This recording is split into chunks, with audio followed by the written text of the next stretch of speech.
अभी पद यात्रा कर रहे हैं, क्या मकसद है सर पद यात्रा का? कहीं ऐसा तो नहीं कि दूसरे को मुख्यमंत्री या सीएम पीएम बनाते बनाते आपको आपके अंदर सत्ता का लालच आ गया? सर, आप कई सारी पार्टियों के साथ काम किए हैं, अलग अलग ममता बनर्जी के साथ भी काम किए हैं, लालू जी के साथ भी काम किए हैं, आपको पीएम के साथ भी काम किए हैं, अपने नीतीश जी के साथ काफी दिनों तक रहे।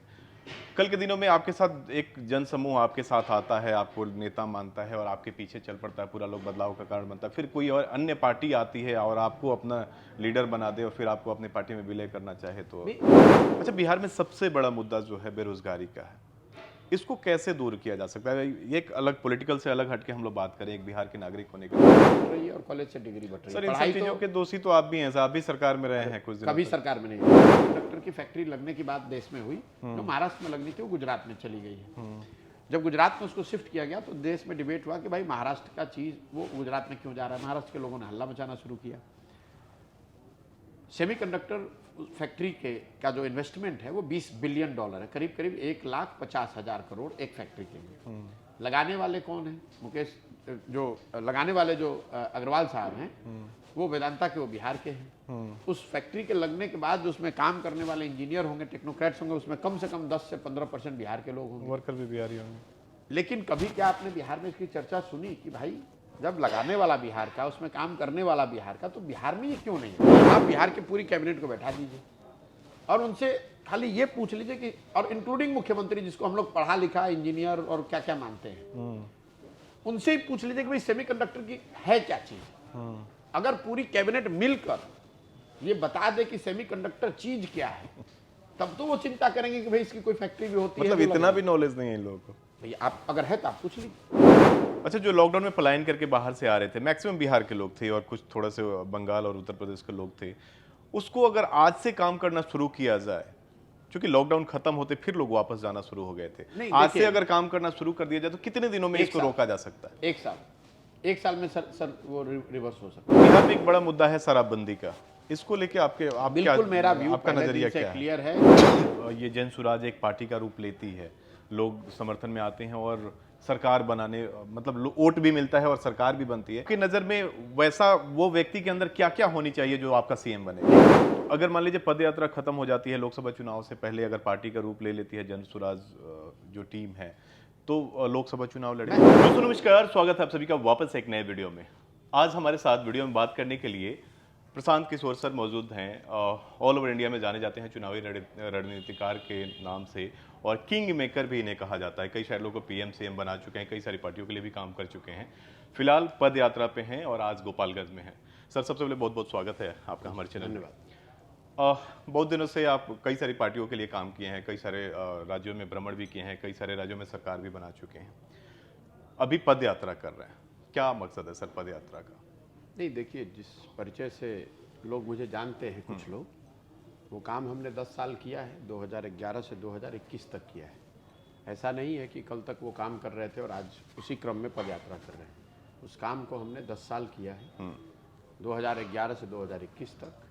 और 2 मई 2021 को, जिस दिन तमिलनाडु और बंगाल के परिणाम आए, उस दिन मैंने नेशनल मीडिया के सामने ये फॉर्मली घोषणा की कि मैं अब इस काम को छोड़ रहा हूँ, अब मैं आगे ये काम नहीं करूँगा, जीवन में कुछ अपने लिए दूसरा कुछ करने के लिए तय करूँगा।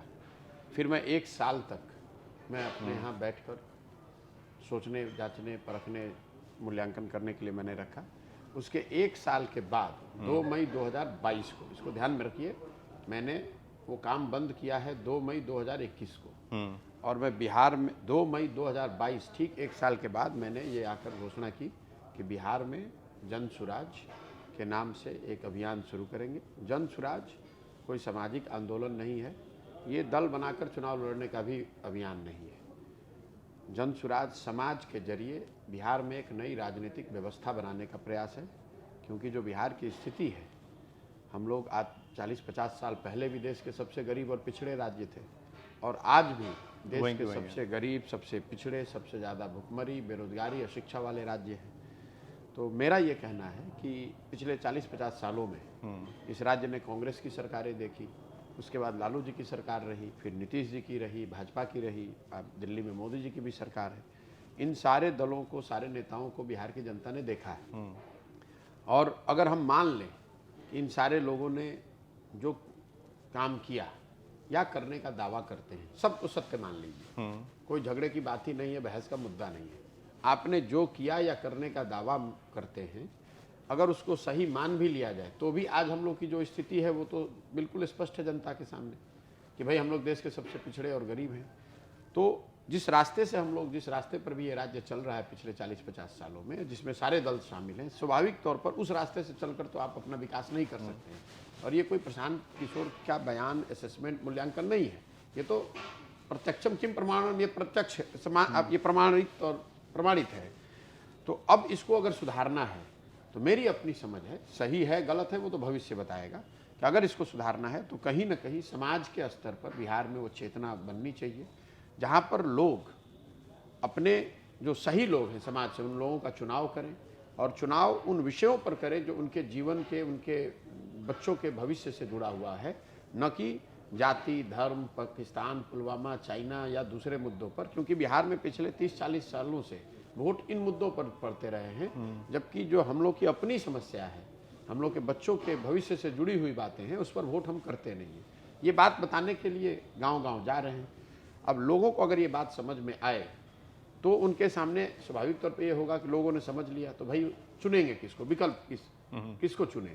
तो मैं ये कह रहा हूँ कि किसी व्यक्ति, किसी दल को मत चुनिए, आप अपने समाज, अपने बीच से जो सही लोग हैं उनको ढूंढ कर निकालिए और वो लोग मिलकर विकल्प बनाएं जिसको आप चुनिए। और ये तो दोनों जब हो जाए, आपने सवाल किया तो पूरा कर लें, पदयात्रा का उद्देश्य क्या है? जनता को पहले ये बताना कि आप बेफजूल की बातों पर वोट न करके अपने और अपने बच्चों के भविष्य के लिए वोट दीजिए। बिल्कुल। दूसरा, अगर जनता इस पर तैयार हो तो उसके पास एक सही विकल्प हो। और तीसरा, दोनों हो जाए तो इन लोगों के पास एक बिहार के विकास के लिए योजना होनी चाहिए। योजना जो सिर्फ कोरे वादे नहीं है, झूठे वादे नहीं है, कुछ भी मंच पर खड़े होकर अनाउंसमेंट नहीं है। एक ऐसी योजना जिसको नीचे जमीन से सोच समझकर, दुनिया भर के विशेषज्ञों की राय को लेकर, सबके भावनाओं को, सबके सलाह को समाहित करके बनाया गया हो, ताकि लोग एक अच्छी सरकार चुने और उस सरकार के पास बिहार के विकास के लिए अगले 10 साल की एक योजना हो, उस पर काम किया जाए। कहीं ऐसा तो नहीं कि दूसरे को मुख्यमंत्री या सीएम, पीएम बनाते बनाते आपको, आपके अंदर सत्ता का लालच आ गया? नहीं, इसमें सत्ता के लालच के, हमने कोई दल बनाया नहीं है, सत्ता में हम है नहीं, हम तो मुखिया सरपंच भी नहीं है। आगे जाके आपकी ये दल का रूप लेगी? भाई दल का रूप, आप गोपालगंज में हम लोग बैठे हुए हैं, कल जो लोग आए उन लोगों ने वोट किया, आपके सामने वोट हुआ, बैलेट पेपर पे वोट हुआ, लोगों ने 97% के आसपास लोगों ने कहा कि दल बनाया जाना चाहिए। तो मेरा ये काम है कि जब मैं कह रहा हूँ कि लोग मिलकर बनाएं, तो स्वाभाविक तौर पर लोगों को इसके लिए तैयार होना होगा।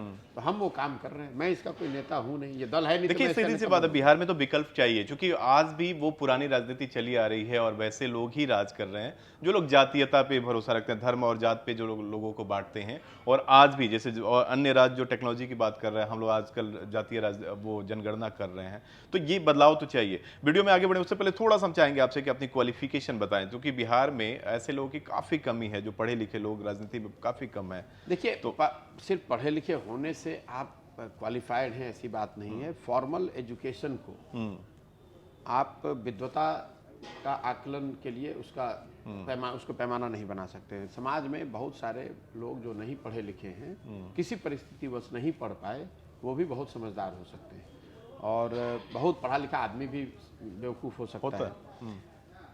अगर आप पढ़े लिखे हैं तो स्वाभाविक तौर पर आपकी चीज़ों को जानने, सोचने, समझने, उसको एनालाइज करने, उसको प्रेजेंट करने की आपकी क्षमता बढ़ जाती है। लेकिन मैं ऐसा नहीं मानता हूं कि फॉर्मल एजुकेशन, देखिए आज हम लोग 2022 में हैं और हमारी भी जिम्मेवारी है, बिहार में हम लोग हैं, तो हम भी देखना चाहते हैं कि कोई जो हमारे बिहार में राजनीति करे वो समझदार के साथ साथ पढ़ा लिखा भी हो। नहीं, वो तो जनता, मैं तो कोई दावा पेश नहीं कर रहा हूँ। मैंने 10 साल यूनाइटेड नेशंस में काम किया है, पढ़ाई लिखाई हमने यहीं से करी है। 10 साल यूनाइटेड नेशंस में काम किया, उसके बाद जो मैंने काम किया है वो तो पब्लिक डोमेन में 20 साल से है। मेरी समझदारी बिहार है में या सबसे बड़ा मुद्दा है सर, मैं पढ़ा लिखा हूँ कि नहीं हूँ, ये कोई डिग्री दिखाकर तो होगी नहीं। स्वाभाविक तौर पर हम जो सामान्य मध्यम वर्गीय परिवार जिस तरह की शिक्षा हासिल करते हो, मैंने भी करी होगी। मैं 10 साल अगर यूनाइटेड नेशंस में था तो पढ़ा लिखा आप मान सकते हैं। लेकिन पढ़ा लिखा होना अपने आप में क्वालिफिकेशन नहीं है कि मुझ में वो समझदारी है, मुझ में वो क्षमता है, मुझ में वो अनुभव है। और ना मैं वैसा कोई दावा कर रहा हूँ, ना ये उसका प्रयोजन है। मेरा प्रयोजन ये है कि बिहार की समाज पहले अपने और अपने बच्चों की चिंता करे। मेरा प्रयोजन ये है कि बिहार के समाज में हर वो व्यक्ति जो कह रहा है कि विकल्प चाहिए, बदलाव होना चाहिए, वो इसमें अपना कंधा लगाए। मेरा प्रयास ये है कि बिहार का हर वो आदमी जो बिहार को सुधारने के लिए, बिहार की स्थिति को बेहतर बनाने के लिए कुछ सुझाव देना चाहता है, कुछ काबिलियत रखता है, वो सुझाव दे, ताकि उसके सुझावों को मिलाकर एक योजना बन सके। सब होने के बाद अगर इतने काबिल लोग एक साथ बैठेंगे तो उनके विद्वता, उनके अनुभव, उनकी क्षमता पर आप भरोसा रखिए, वो मिलकर चुन लेंगे कि कौन इसका नेता होगा। सर, आप कई सारी पार्टियों के साथ काम किए हैं, अलग अलग, ममता बनर्जी के साथ भी काम किए हैं, लालू जी के साथ भी काम किए हैं, आपको पीएम के साथ भी काम किए हैं, अपने नीतीश जी के साथ काफ़ी दिनों तक रहे। कल के दिनों में आपके साथ एक जनसमूह आपके साथ आता है, आपको नेता मानता है और आपके पीछे चल पड़ता है, पूरा लोग बदलाव का कारण बनता है। फिर कोई और अन्य पार्टी आती है और आपको अपना लीडर बना दे और फिर आपको अपनी पार्टी में विलय करना चाहे तो नहीं, आप मुद्दे से ही बिल्कुल मुद्दे को समझ ही नहीं रहे। आप क्रिकेट खेलते हैं, आपने क्रिकेट खेला, अपनी क्षमता, योग्यता, जो आपकी क्षमता है उसके अनुसार खेला, वो जनता के सामने है। मैंने 10 साल वो काम किया है, लेकिन आप क्रिकेट में आपने संन्यास ले लिया, तो फिर आप एक कल हो के आप पाकिस्तान के लिए खेलने लगिएगा, कल हो के आप किस क्लब के लिए खेलने लगे। भाई आपने वो विदा से, मैं ये बोल रहा हूँ कि आज आप अच्छा खेलने अरे लगे। भैया ऐसा है, जब आपने उस काम को छोड़ दिया, फॉर्मली छोड़ दिया कि अब इस काम को नहीं करना है, तो बात ही खत्म हो गई। मेरा सवाल ये था, इस काम को करने में जो क्षमता, जो समय, जो प्रयास होना चाहिए, वो ईमानदारी से करना। मेरा सवाल सिंपल सा था सर कि मान लीजिए आज आपके साथ सारे लोग आ जाएं कि आप अच्छा कर रहे हैं, आप ही को नेता बनाना चाहिए। कल नीतीश जी बोले कि हमारे नेता प्रशांत बात ही किशोर नहीं ही समझ रहे, बात नीतीश कुमार की और किसी दल की है ही नहीं। ये तो बिहार की जनता का बात है। मैंने कहाँ कोई दल बनाया है कि कोई मेरे से गठबंधन करेगा, मुझे अपना नेता बना लेगा या मुझे अपने साथ जोड़ लेगा। संभव वोटिंग तो पब्लिक तो चाहती है ना कि आप पार्टी बनाए, आप नेता। 97% अरे भैया, वोट आए। पब्लिक ये चाह रही है कि जनसुराज, ये पब्लिक ये नहीं कर, सवाल ये नहीं कि प्रशांत किशोर को दल बनाना चाहिए कि नहीं। सवाल ये है कि जनसुराज अभियान के तहत लोगों को मिलकर दल बनाया जाना चाहिए कि नहीं, उस पर लोगों ने ओपिनियन दिया है। तो जब मैं पूरा बिहार घूम लूंगा, हर जिले में लोगों का ओपिनियन जान लेंगे। संभव है कि हाँ 97 है, सिवान में 50% आदमी कहे कि नहीं बनना चाहिए। अभी तक क्या अनुभव रहा चंपारण से और गोपालगंज? तीन जिलों में मत हुआ, अनुभव की बात है नहीं, तो बैलेट पेपर पर है, मीडिया के सामने होता है। पश्चिम चंपारण में 97.2 था, पूर्वी चंपारण में 98% के आसपास था, यहाँ पर भी 97% है। 6% लोगों ने कल भी कहा है कि भाई नहीं बनना चाहिए दल, इसको अभियान के तौर गैर राजनीतिक ही रखना चाहिए। अच्छा, बिहार में सबसे बड़ा मुद्दा जो है बेरोजगारी का है, इसको कैसे दूर किया जा सकता है? ये एक अलग पॉलिटिकल से अलग हटके हम लोग बात करें, एक बिहार के नागरिक होने के नाते हम लोग लगातार वीडियो के माध्यम से छोटे छोटे रोजगार दिखाते हैं कि आप गांव पे रहते हुए जो 20,000 25,000 के लिए आप विदेश जाते हैं, दूसरे राज्यों में जाते हैं कमाने के लिए, वो घर पे रहते हुए आप छोटा छोटा उद्योग लगा के, फैक्ट्री लगा के अपना रोजगार शुरू कर सकते हैं। तो इसको कैसे और बढ़ावा दिया जा सकता है? बेरोजगारी कैसे दूर होगी, उसको, ये व्यापक सवाल है, इसको समझने की जरूरत है। बिहार में पहले इसको समझने के लिए आपको सबसे पहले ये समझना है कि बिहार में बेरोजगारी या गरीबी इतनी है क्यों। गरीबी से निकलने के लिए जो रास्ते हैं वो 3 ही रास्ते हैं। अगर आप अपने आप को शिक्षित कर लें या अपने परिवार में आपके कोई शिक्षित हो जाए, तो वो आदमी शिक्षा के माध्यम से नौकरी करके आगे गरीबी से निकल सकता है, अपने आप को बेरोजगारी के कुचक्र से निकाल सकता है। दूसरा बेरोजगारी से निकलने का रास्ता है, अगर आपके पास भूमि हो तो आप कृषक बन के खेती किसानी करके आप अपने आप को रोजगार, जीविका चला सकते हैं, गरीबी से निकल सकते हैं। और तीसरा है, अगर आपके पास पूंजी हो तो आप कोई उद्योग धंधे व्यापार कर सकते हैं। उद्योग धंधे का मतलब सिर्फ फैक्ट्री नहीं है, उद्योग स्वरोजगार की बात है। अब बिहार को अगर आप समझना चाहेंगे तो ये तीनों रास्ते बिहार में बंद हैं। बिहार में शिक्षा व्यवस्था पूरी तरीके से ध्वस्त है। पूरी जो शिक्षा व्यवस्था है वो उत्क्रमित विद्यालयों और नियोजित शिक्षकों के कंधों पर चल रही है।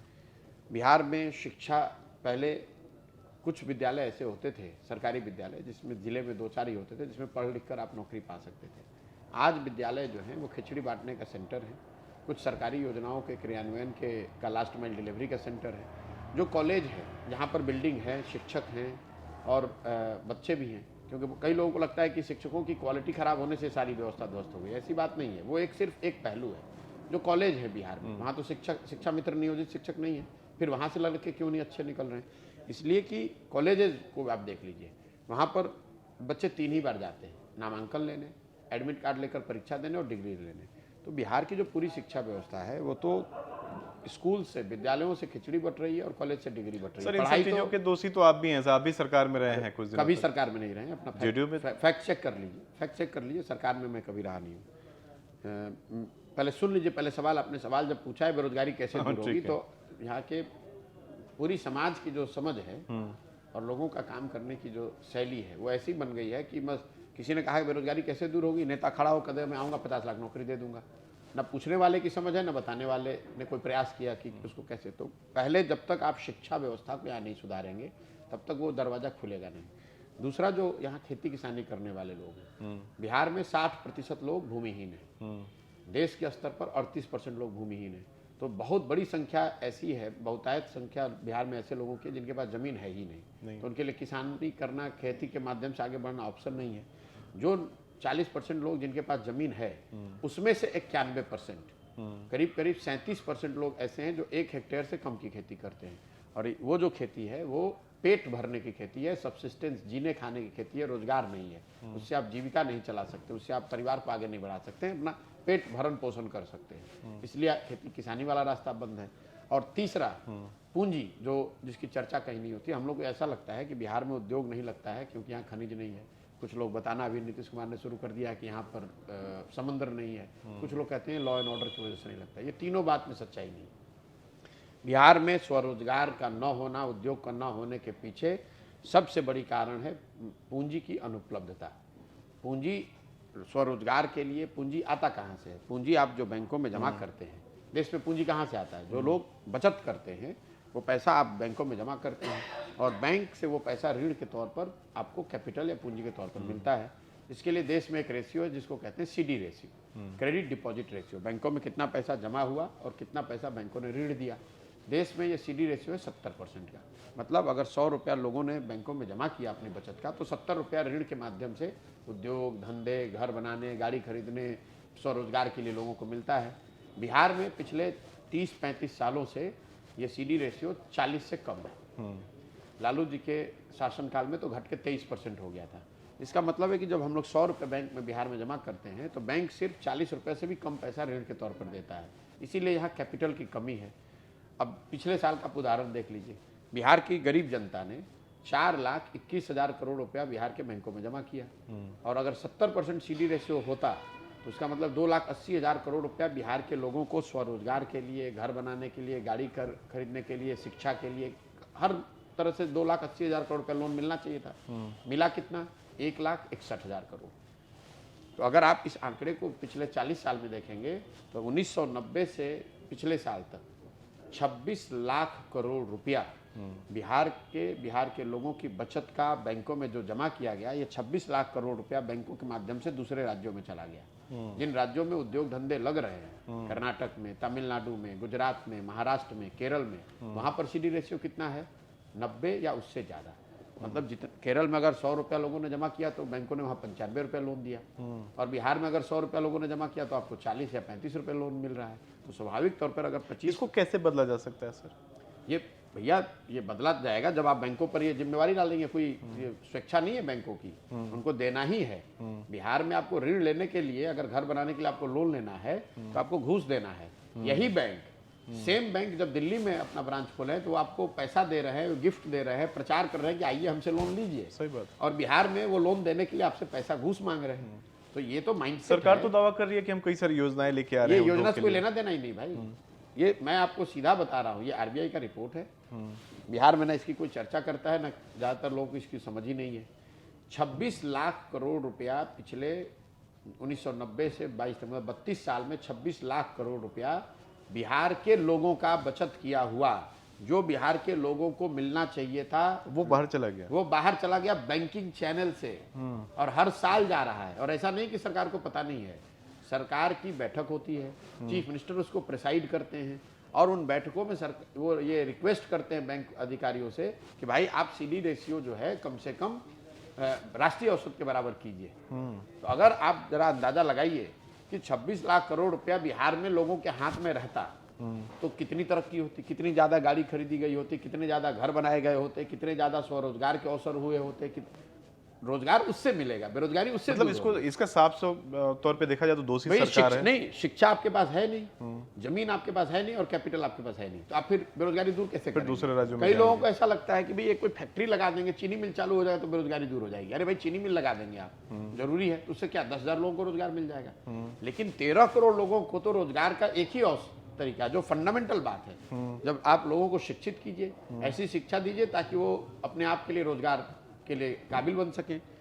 जैसे मान लीजिए कि बिहार में आप नर्सिंग के लिए 5 लाख लड़कियों को ट्रेन कर देंगे, तो 5 लाख लड़कियां जाके नर्स बन सकती हैं, उनको रोजगार मिल जाएगा।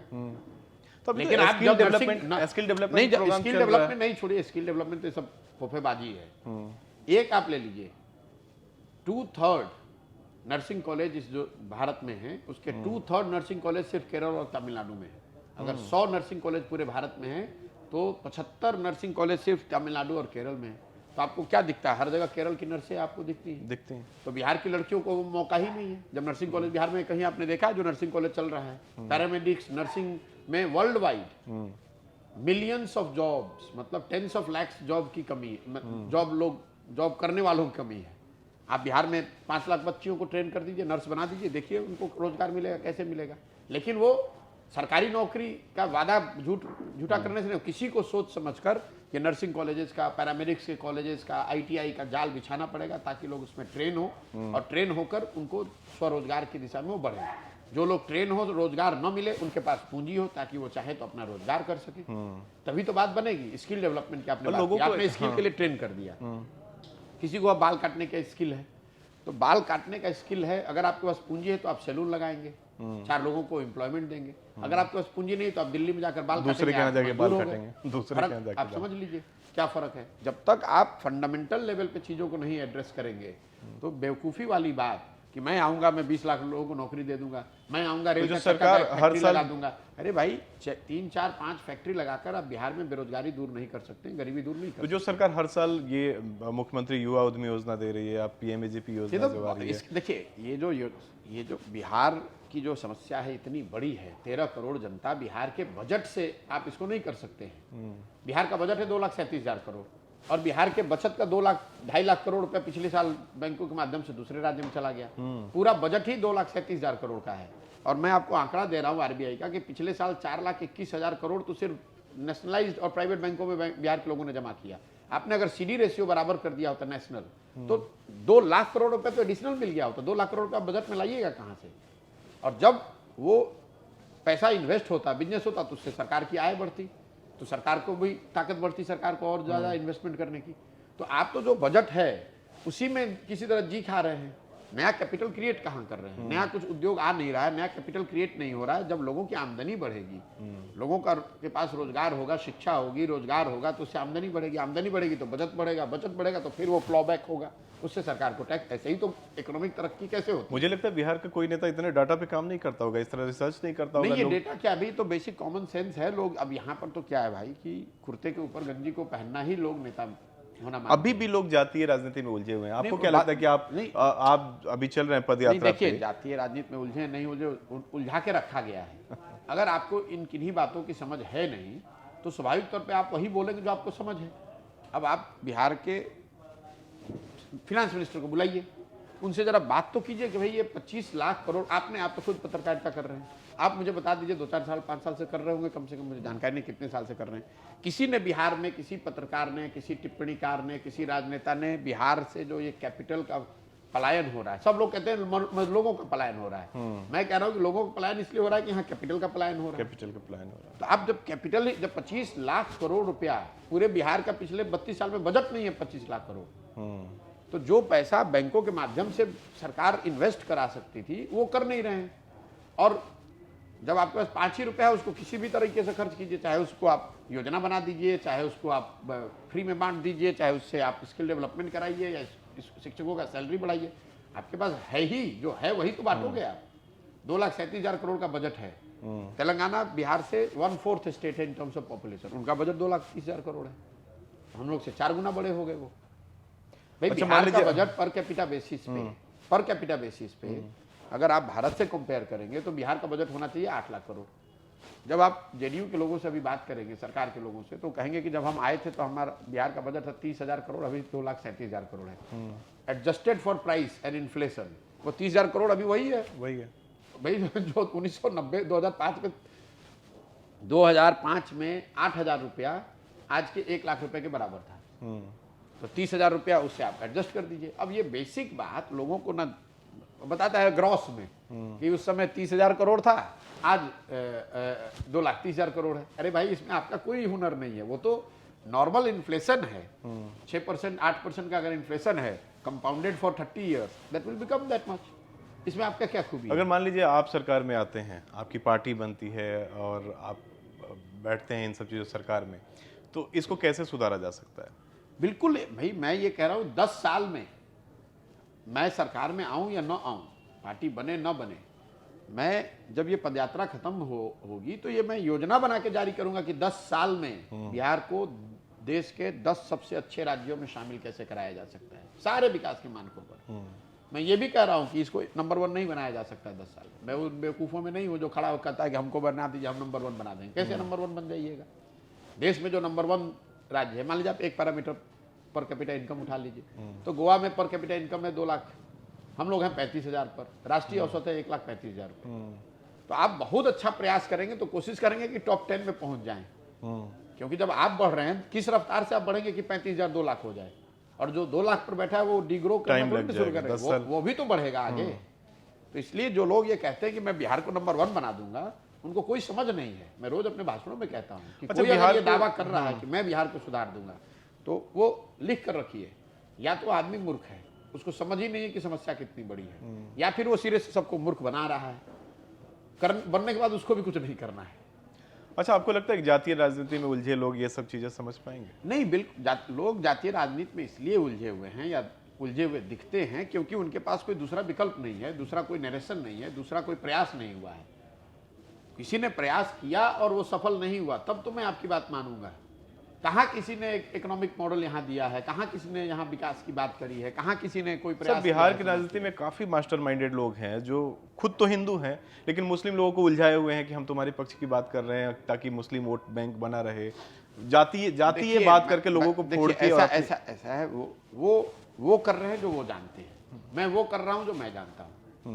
मैं जानता हूँ कि मुझे जात की राजनीति करने की समझ नहीं है, तो मैं क्यों उस चक्कर में पड़ूं? अच्छा, मेरी समझ ये है कि मैं आपको बता रहा हूं कि अगर आपको बिहारी होने से जो जलालत सहनी पड़ती है, इससे आप निकलना चाहते हैं, अगर आप अपने बिहारी होने के आत्मसम्मान को, अपने गौरव को वापस लेना चाहते हैं, अगर आप अपने बच्चों के लिए शिक्षा, स्वास्थ्य, रोजगार की बात करते हैं, तो आप हमसे आके पूछिए, हमसे सवाल कीजिए, पूछिए कि इसको कैसे किया जा सकता है। मैं जो बता रहा हूँ उस पर भरोसा मत कीजिए, उसको देखिए, जांचिए, परखिए, मूल्यांकन कीजिए। देश में जिस भी विद्वान को आप जानते हैं इन सब्जेक्ट पे, उनको बुलाइए, मैं बात करने को तैयार हूं। अगर इसमें गलती कुछ हो तो आप बिल्कुल हमको नकारिए, मेरे कथनी पर मत जाइए।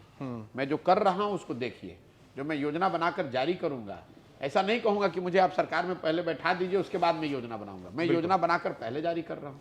बिहार की जनता के पास ये अवसर है उसको देखने का, जांचने का, परखने का, मूल्यांकन करने का। आप लोग जैसे सारे विद्वान लोग अपना बैठिए, उसको देखिए, उस पर चर्चा कराइए।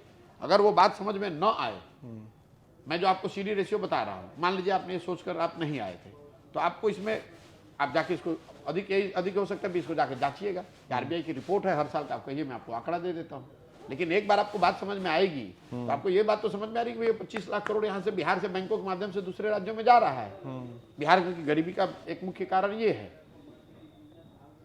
तो जब तक आप अब इन विषयों की जब चर्चा ही नहीं हो रही, लोग बताते हैं उद्योग नहीं लगता। मैं हंसी के लिए, उदाहरण के लिए रोज एक एग्जाम्पल देता हूँ। अभी कुछ दिन पहले एक सेमीकंडक्टर की फैक्ट्री लगने की बात देश में हुई, जो महाराष्ट्र में लगनी थी, वो गुजरात में चली गई है। जब गुजरात में उसको शिफ्ट किया गया तो देश में डिबेट हुआ कि भाई महाराष्ट्र का चीज वो गुजरात में क्यों जा रहा है। महाराष्ट्र के लोगों ने हल्ला मचाना शुरू किया। सेमीकंडक्टर फैक्ट्री का जो इन्वेस्टमेंट है वो $20 बिलियन है, करीब करीब 1,50,000 करोड़ एक फैक्ट्री के लिए। लगाने वाले कौन है? मुकेश, जो लगाने वाले जो अग्रवाल साहब हैं, वो वेदांता के, वो बिहार के हैं। उस फैक्ट्री के लगने के बाद जो उसमें काम करने वाले इंजीनियर होंगे, टेक्नोक्रेट्स होंगे, उसमें कम से कम 10 से 15% बिहार के लोग होंगे, वर्कर भी बिहारी होंगे। लेकिन कभी क्या आपने बिहार में इसकी चर्चा सुनी कि भाई जब लगाने वाला बिहार का, उसमें काम करने वाला बिहार का, तो बिहार में ये क्यों नहीं है? मैं ये नहीं कह रहा हूँ कि वो लग जाएगा यहाँ, कि मैं आ जाऊंगा तो सेमीकंडक्टर की फैक्ट्री बिहार में लग जाएगी, बहुत लंबी बात है। लेकिन कम से कम ये चर्चा भी तो होनी चाहिए कि बिहार में ऐसा क्यों नहीं लग रहा है। तो मैं बता रहा हूँ क्यों नहीं चर्चा भी होती है। आप बिहार की पूरी कैबिनेट को बैठा दीजिए और उनसे खाली ये पूछ लीजिए कि, और इंक्लूडिंग मुख्यमंत्री जिसको हम लोग पढ़ा लिखा इंजीनियर और क्या क्या मानते हैं, उनसे ही पूछ लीजिए कि भाई सेमीकंडक्टर की है क्या चीज। अगर पूरी कैबिनेट मिलकर ये बता दे कि सेमीकंडक्टर चीज क्या है, तब तो वो चिंता करेंगे कि भाई इसकी कोई फैक्ट्री भी होती है। मतलब इतना भी नॉलेज नहीं है इन लोगों को। भैया आप अगर है तो आप पूछ लीजिए, मैं आप पर छोड़ रहा हूं, मैं तो कैमरे में बोल रहा हूं। आप बिहार में जो नेता जिसको आप सबसे पढ़ा लिखा होशियार मानते हैं, जो बिहार की कैबिनेट का हिस्सा है, उससे पूछिए कि सेमीकंडक्टर क्या चीज है, इसकी फैक्ट्री में क्या होता है, और ये गुजरात में लग रहा है, ये बिहार में क्यों नहीं लग रहा है। अगर वो सेमीकंडक्टर का परिभाषा दे दे, मैं रोज कैमरे पर कह रहा हूं तो गूगल में खोज के पढ़ भी सकता है, तब भी नहीं बता पाएगा कि सेमीकंडक्टर है अच्छा क्या। बिहार में अगर लगता, जब आपकी अज्ञानता इस लेवल की है, तो आप क्या सोचेंगे? आपकी सोच ही बस इतनी है कि कोई चीनी फैक्ट्री लग जाए, कोई एक रेल का चक्का का फैक्ट्री मिल जाए, इसी को हम लोग इंडस्ट्रियलाइजेशन मान रहे हैं।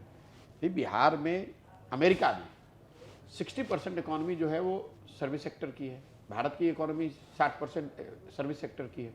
तो सर्विस सेक्टर तो बिहार में आपने ऐसे ही खत्म किया हुआ है। आप पूरे भारत में मैन्युफैक्चरिंग का कंट्रीब्यूशन ही 18% है। तो आप सारी फैक्ट्री लगा भी देंगे, जहां जिन राज्यों में फैक्ट्री लगी हुई है वहां पर भी 18% ही उसका कंट्रीब्यूशन है, सर्विस सेक्टर का कंट्रीब्यूशन है। तो इन्फोसिस का अगर यहाँ कैंपस खुलना है, सॉफ्टवेयर के टीसीएस का कैंपस खुलना है, उसके लिए समंदर की क्या जरूरत है? उसके लिए खनिज संपदा की क्या जरूरत है? कोई जरूरत नहीं है। कोई जरूरत नहीं। आपने क्यों नहीं बनाया 15-17 साल में? तो नीतीश कुमार जब ये कहते हैं तो पत्रकारगण ये सवाल ही नहीं पूछ रहे कि साहब ये बताइए, आपकी बात मान ली है कि यहाँ समंदर नहीं है, लेकिन समंदर से और सॉफ्टवेयर पार्क खुलने से क्या संपर्क है? चीनी की फैक्ट्री से और खनिज से क्या लेना देना है?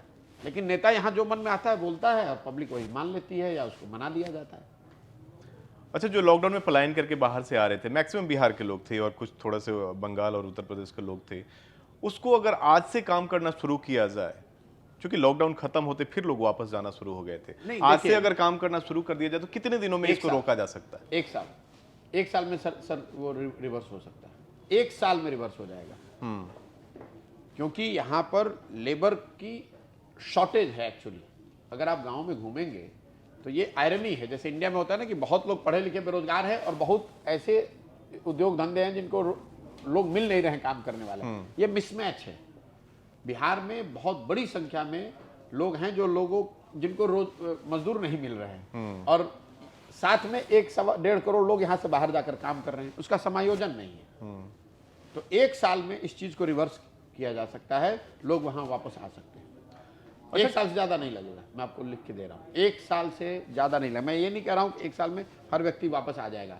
1 साल में ये रिवर्स होने लगेगा, सुधार शुरू हो जाएगा। नहीं, सुधार नहीं, रिवर्स होने लगेगा, जहां लोग आप देखेंगे कि बाहर से यहाँ आएंगे और यहाँ पर वो काम करना शुरू करेंगे, और जो जितने डिस्ट्रेस में गया है वो उतनी जल्दी आएगा। तो क्या ये सपना हम लोग भी देख सकते हैं कि हमारे राज्यों में भी बाहर के राज्य के लोग आए काम करने के लिए? बिल्कुल। 10 साल में बिहार में वो स्थिति आएगी कि आप देखेंगे कि दूसरे राज्यों से, अगर ठीक यहाँ सरकार 10 साल चल जाए तो ये बिल्कुल संभव नहीं, बिल्कुल मतलब देखिए, सेकेंड वर्ल्ड वॉर में जो यूरोपियन कंट्री जिनको तबाह कर दिया गया, वो 10 साल में सबसे बेहतर देश बन गए 15 साल में। 10 साल बहुत लंबा समय होता है बिल्कुल काम करने के लिए। 10 साल बहुत लंबा समय होता है। आप हमारे साथ किसी भी दुनिया के बड़े शहर में चलिए, सिडनी चलिए, सिडनी और पटना का जो ज्योग्राफिकल सिचुएशन है, नदियों, वहाँ भी नदियाँ हैं, उन नदियों को, उस समंदर को सिडनी के, ऑस्ट्रेलिया के लोगों ने कैसे अपने एडवांटेज के लिए यूज किया है कि सारी अच्छी चीजें वही नदी के किनारे, समंदर के किनारे बनी हुई हैं। सारा टूरिज्म वहाँ पर है, सारे रेस्टोरेंट्स वहाँ पर हैं, सारे पूरा उनका सर्विस सेक्टर वहाँ पर है, लोग उसी को देखने आ रहे हैं, करोड़ों रुपए आपको रेवेन्यू देकर जा रहे हैं। और वही पानी हम लोग के पास जहाँ है तो उसको हमारे लिए वो कर्ज है, उसी नदी का आप कोई फायदा नहीं उठा रहे हैं। अच्छा, आप दुनिया के किसी भी देश में जाएंगे तो सबसे महंगी जमीन तो नदियों के किनारे की है। नदियों के किनारे, समंदर के किनारे जमीन जो है वो सबसे महंगी है। और बिहार में नदियां जहां हैं, नदियों के किनारे सबसे गरीब और सबसे बदहाल दशा में रहने वाले लोग हैं, क्योंकि आपके पास वाटर मैनेजमेंट की ना कोई समझ है, ना कोई टेक्निक है, ना आपने कभी कोई प्रयास किया, ना उस नजरिए से आपने देखा ही नहीं है how this can become your asset. आप नदियों को इतना ही जानते हैं कि बांध बांध के इनको पानी रोकना है, अब बांध टूटेगा तो फिर अगली बार बालू ला के डालना है, उसमें कुछ पैसा ये कमाना हर है। साल का मुद्दा है सर, बाढ़ का तो मुद्दा खत्म ही नहीं होता, हर साल काम नहीं, भी किए क्योंकि जाते आपने हैं। उसको नदियों को उस नजरिए से आपने देखा ही नहीं। मतलब India which is a water deficient state country, उसमें बिहार का सबसे बड़ी बिहार की जो ताकत है कि you are water surplus, but you आपके पास लेबर ज्यादा है लेकिन आप लेबर को हार्नेस नहीं कर रहे हैं। आपके पास पानी ज्यादा है, आप पानी को हार्नेस नहीं कर रहे हैं, तो लेबर आज आपके लिए कर्ज बना हुआ है। कोई भी चीज जो आपके पास है आप उसको बहुत बेहतर तरीके से यूज करेंगे तो आपकी स्ट्रेंथ बनेगी, उसको आप यूज नहीं करेंगे तो आपके लिए कर्ज हो जाएगा। वही बात बिहार के लिए है। बिहार में पानी की बहुतायत है। कच्छ में जो फैक्ट्री लग रही है, आपको मैं एग्जांपल दे रहा हूं, अगर टेक्सटाइल जितनी वाटर रिलेटेड इंडस्ट्रीज हैं उनको पानी पर जो खर्चा है, अगर आप उसको बिहार में वो सुविधा दे दें तो उनका 30-40% प्रोडक्शन का कॉस्ट कम हो जाएगा। लेकिन आप मुझे बताइए बिहार में कोई टेक्सटाइल से रिलेटेड कोई इंडस्ट्री कहीं हो तो, मतलब बुनकर यहाँ के, उन फैक्ट्रियों में काम करने वाले लोग बिहार के। अभी बेतिया में लघु उद्योग के रूप में इसको शुरुआत की गई है, अभी जो नहीं स्केल ही नहीं है भाई। यहाँ जब करते भी है ना तो ये जो फेक समाजवाद की सोच है कि किसी चीज को बहुत बड़े स्केल पर सोचने की इनकी सोच मतलब है ही नहीं। एक ही चीज को बड़े स्केल पर सोचते हैं, गरीबी को बराबर रखो, सबको गरीब रखो, सबको अशिक्षित रखो, सबको समान तरह के क्लासरूम में बैठाओ तो पता चला कि स्कूल ही खत्म कर दिया।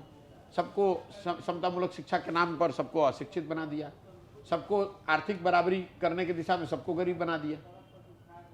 मतलब बिहार को बदला जा सकता है, जो बीमारू राज्य का दर्जा प्राप्त है उससे बदला नहीं जा सकता है। बिहार को 10 साल में इस देश के 10 सबसे अग्रणी राज्यों में सबसे vibrant, economically, socially and otherwise can be made in 10 years time. और ये मेरी समझ, मैंने 10 साल 20 साल खुद काम किया है, देश दुनिया में काम किया है, हजारों लोगों से बात करी है, बिहार के लोगों से बात करी है, बिहार के बाहर से लोगों से बात करी है। ये बिल्कुल किया जा सकता है क्योंकि इसके फंडामेंटल में जो 3 बात हैं, आपके पास लोग हैं जो मेहनत करने वाले लोग हैं, आपके पास जमीन है, यहाँ के जमीन में फंडामेंटल कोई प्रॉब्लम नहीं है, जमीन उपजाऊ है, और तीसरा आपके पास पानी है। ये 3 बहुत बड़ा एसेट है। आप गल्फ में जाएंगे, उनके पास पेट्रोल है तो पेट्रोल से वो अपना काम चला रहा है, आपके पास पानी है तो पानी से आपको सब कुछ, आपको पानी, जमीन और लोग, इन तीनों के कॉम्बिनेशन को हार्नेस करने की स्ट्रेटजी आपको बनानी है and you will see how Bihar will shine. इसी पानी का उपयोग करके आप इंडिया में सबसे ज्यादा इलेक्ट्रिसिटी पैदा कर सकते हैं। इसी पानी का उपयोग करके आप सारे वाटर बेस्ड इंडस्ट्री को यहाँ शिफ्ट करा सकते हैं। इसी पानी का उपयोग करके आप दूसरे राज्यों में वाटर डेफिसिट जहाँ पानी स्टेट है उनको पानी सप्लाई कर सकते हैं।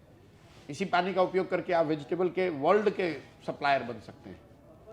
अच्छा, कई सारी पार्टियों से आपको ऑफर भी आते रहते हैं सर। आप कांग्रेस से एक ऑफर आई थी, कौन सी, वो उसको आपने सीधे ट्विटर पे लिखा था कि हम ठुकरा रहे हैं इस ऑफर को। हर पार्टी से आज की तारीख में मैं किसी पार्टी में जाकर ज्वाइन करना चाहूँ, कौन रोकेगा? कोई ले लेगा, उसमें क्या दिक्कत है? लेकिन मैंने मन से वो बात हटा दी, मुझे करना ही नहीं। मैं जो काम करता हूँ उसको फोकस करके करता हूँ और लंबे समय के लिए करता हूँ। मैं यूनाइटेड नेशंस में काम करता था तो 10 बरस मैंने वो काम किया। यूनाइटेड नेशन में कौन सा क्या करते थे सर आप? मैं पब्लिक हेल्थ में था, सोशल पॉलिसी में मैंने काम किया है, स्ट्रेटजिक प्लानिंग में काम किया है। 10 बरस मैंने यूनाइटेड नेशंस में काम किया। फिर मैंने उसको जब छोड़ दिया तो 10 बरस मैंने वो विधा में काम किया जिसको आप चुनाव प्रबंधन, राजनीतिक रणनीति वगैरह बताते हैं। जब मैंने उसको शुरू किया तो भारत में तो कोई नहीं जानता था। 10 बरस से आप जान रहे हैं ना, तो मैंने अब 10 बरस उसको पूरा कर लिया। अब मैं 10 बरस लगे या 15 बरस लगे, मैं अब ये काम शुरू किया है, इसी को करना है मुझे। और जेडीयू से अलग होने का मेन रीजन क्या था सर? कोई नहीं भाई, जब हमें जदयू में जब थे, जदयू को मैंने छोड़ा इसलिए कि उस समय सीए एनआरसी को लेकर हमारी बात जो हुई थी पार्टी में, उस पर उन्होंने स्टांस अलग किया। मैं वैसा आदमी हूं नहीं कि आप मुझे समझा बुझा के रख सकते हैं। मेरा मन होगा तो मैं रहूंगा, नहीं मन होगा तो मैं चला जाऊंगा। मैं किसी के दबाव में आने वाला हूं नहीं। जब मैं उन लोगों में से नहीं हूं जो पार्टी में रहता भी है और पार्टी के से असहमत भी है। अगर मेरी असहमति हुई तो मैं निकल गया। अच्छा, बिहार में एक बड़ा मुद्दा है शराबबंदी का, इसको लेके बिल्कुल मेरा व्यू आपका नजरिया क्या है? क्लियर है कि शराबबंदी बेकार चीज है। ये रेट्रोग्रेड मूव है। दुनिया में कोई भी ऐसा प्रमाण नहीं है किसी भी देश में, किसी भी भूभाग में, दुनिया के किसी भूभाग में, जहां पर शराबबंदी के जरिए आर्थिक सामाजिक उन्नति का दरवाजा खोला गया। अगर ऐसा होता, मैं कई चीजों को ना री इन्वेंट नहीं करता हूँ, जो प्रमाण दुनिया में पहले से हैं, हमसे पहले, आपसे पहले हजारों लोगों ने, विद्वान लोगों ने, अनुभवी लोगों ने सरकारें चलाई हैं, अपने राज्य को, अपने देश को गरीबी से निकाला है। वो सारे लोग बेवकूफ़ तो नहीं हैं। तो दुनिया में कोई ऐसा प्रमाण नहीं है पिछले 300-400 साल के मानव सभ्यता इतिहास में जहां शराबबंदी करके आर्थिक सामाजिक उन्नति हासिल की गई है। तो पहले तो इस वजह से मैं खारिज कर दूंगा अगर मेरे सामने कोई आएगा तो। दूसरी बात कि गांधी जी की बात कही जाती है कि क्या गांधी जी ने भारत के संदर्भ में ये बात कही? बिल्कुल नहीं कही। गांधी जी ने बहुत सारे वर्चूज की बात करी, सोशल नॉर्म्स की बात करी, लेकिन उनको सामाजिक नजरिए से कहा कि आपको वेजिटेरियन होना चाहिए। उन्होंने ये नहीं कहा कि सरकार ये कानून बना दे कि जो आदमी वेजिटेरियन नहीं है उसको जेल में बंद कर दिया जाएगा या कल से बिकना बंद हो जाए। कल से बिकना बंद हो जाए। उन्होंने ये कहा वेजिटेरियन होना अच्छी बात है। पूरी दुनिया में लोग बात कर रहे हैं, पेटा वाले पूरी दुनिया में चला रहे हैं कि भाई एनिमल के प्रति क्रुएलिटी कम होनी चाहिए, आप वेजिटेरियन बनिए। किसी चीज को एडवोकेट करना एक बात है और उसके लिए कानून बना देना दूसरी बात है। तो गांधी जी ने अपने जीवन काल में, जहां तक मैंने पढ़ा देखा समझा है, और मैं खुली चुनौती भी देता हूं अगर कोई ज्यादा पढ़ा लिखा समझदार है तो हमको दिखाए, गांधी जी ने कहीं ना लिखा ना ये बोला कि सरकारों को शराबबंदी लागू करना चाहिए। उन्होंने ये कहा उन्होंने एक संदेश दिया कि शराब नहीं पीना बुरी बात है, ये बात है, और इस समाज को, सरकार को प्रयास करना चाहिए कि शराब का प्रचार प्रसार न हो। तीसरी बात कि भाई शराबबंदी लागू होने के बाद बिहार में हुआ क्या है। जो कोई भी शासन में होता है उसको ओपन माइंड रखना चाहिए, सलाह के लिए, अपने क्रिटिसिज्म के लिए, या जो आप कर रहे हैं उससे अनुभवों से सीख लेने के लिए। तो मान लीजिए कि आपने किसी वजह से इसको लागू किया भी, तो आप ये देखिए कि आप इसको, आपको जिद करने की जरूरत नहीं है। लोकतंत्र में जनता के हित से ज्यादा बड़ा आपका जिद और आपका अभिमान नहीं हो सकता। बिल्कुल। आपका ईगो जनता के हित से ज्यादा बड़ा नहीं हो सकता है। अगर आप देख रहे हैं कि इससे बिहार में लागू हो नहीं पा रहा है, घर घर शराब बिक रही है, बिहार सरकार को प्रत्यक्ष और अप्रत्यक्ष राजस्व का 20,000 करोड़ का हर साल नुकसान हो रहा है, और ये पैसा यहाँ के शराब माफिया और भ्रष्ट अधिकारियों, पुलिस वालों के जेब में जा रहा है। युवाओं का एक बड़ी फौज बन गई जो शराब के अवैध धंधे में लिप्त हो गया। लोग अब अलग अलग तरह का नशा कर रहे हैं, तो हर तरीके से इसका नुकसान हो रहा है। सर, और इसको गलत शराब पीने से कई लोग मरे भी हैं। मैं उस पे आ रहा हूँ। इसको करने के पीछे जो महिलाओं का तर्क दिया गया, तो आज महिलाएं ही सबसे ज्यादा इसके विरोध में हैं। इसलिए हैं कि जब गरीब गरीब घर का कोई आदमी शराबबंदी के नाम पे पकड़ा जाता है या उस पर केस होता है, तो सबसे ज्यादा सफरिंग तो महिलाओं की हो रही है। महिलाओं को थाने में दौड़ना पड़ता है, महिलाओं को कोर्ट के चक्कर लगाने पड़ते हैं। तो आखिर जब शराब घर घर बिक भी रहा है, तो अगर मैं अंडरलाइन करा, अगर उसका कोई फायदा है तो फायदा भी नहीं मिल रहा है, और नुकसान सबको सर्वविदित है। शराबबंदी सही तरीके से बंद भी नहीं है। तो फिर आपको लोकतांत्रिक व्यवस्थाओं का सम्मान करते हुए इस चीज का रिव्यू करना चाहिए और इसको हटाना चाहिए। इसको हटाना चाहिए और मानना चाहिए कि भाई प्रयास किया गया, नहीं लागू हुआ, आगे बढ़िए। जिद कीजिएगा तो उससे आपका, समाज का और राज्य का बहुत बड़े पैमाने पर नुकसान हो रहा है।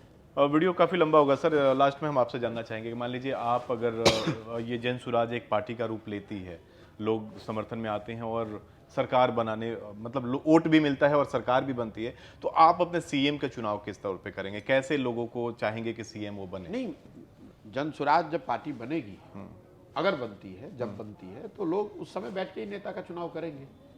आपको दिखेगा कि किसको हम लोग, मतलब आपकी नजर में वैसा वो व्यक्ति के अंदर क्या क्या होनी चाहिए जो आपका सीएम बने? नहीं, जिसके पास भी बिहार की जमीन की समझ हो, जिसके पास भी एक वर्ल्ड व्यू हो, एक विजन हो कि भाई बिहार को आज के परिप्रेक्ष्य में, आज के समय कालखंड में दुनिया के अनुभवों को देखकर बिहार की परिस्थितियों में उसको एडॉप्ट कैसे कराया जाए, जिसके पास सबसे बढ़ के एक जज्बा है कि नहीं, बिहार हम गरीब ही रहेंगे, अरे भाई इससे अच्छा क्या होगा, उस मानसिकता से निकलकर जिसमें वो जज्बा हो कि नहीं, बिहार को बेहतर बनाया जा सकता है।